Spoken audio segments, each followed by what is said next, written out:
మీకు తెలుసా, Dubai and Arab countries India నుండి చాలా పెద్ద మొత్తంలో ఆవు పేడను కొంటున్నాయి. ఈ పేడను పడవల్లో నింపి మరి వేరే దేశాలకు తీసుకెళ్తున్నారు. సడన్ గా వాళ్ళు ఆ పేడలో ఏం చూసారో ఏం కనిపెట్టారో తెలియదు కానీ ఇండియా నుండి టన్నుల పేడను కొనుక్కొని మరీ తీసుకెళ్తున్నారు. అయితే రీసెంట్ గా కువైట్ లాంటి కంట్రీస్ ఇండియాలో 192 మెట్రిక్ టన్నుల ఆవు పేడను ఆర్డర్ ఇచ్చారు. వాళ్ళు ఆ ఆర్డర్ ని కూడా రిసీవ్ చేసుకున్నారు. అయితే వాళ్ళకు కావాల్సిన ఆవు పేడను రాజస్థాన్ మరియు ఉత్తరప్రదేశ్ స్టేట్ల నుంచి పంపించారు. కానీ అరబ్ కంట్రీస్ లో అయితే ఎండిపోయిన ఎడారి ఉంటుంది.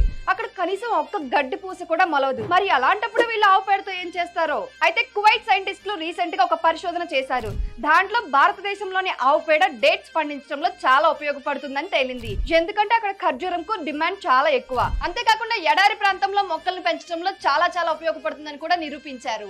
ఎందుకంటే ఆవు పేడలో ఔషధ గుణాలు, పంటకు ఎంతో మేలు చేసే సూక్ష్మజీవులు ఉంటాయి. బయట దేశాల వాళ్ళు ఆవు పేడ కోసం ఎగబడుతుంటే మన వాళ్ళకి మాత్రం దాని విలువ తెలియట్లేదు. ఇలాంటి మరింత సమాచారం కోసం డౌన్లోడ్ ద ఫ్రీ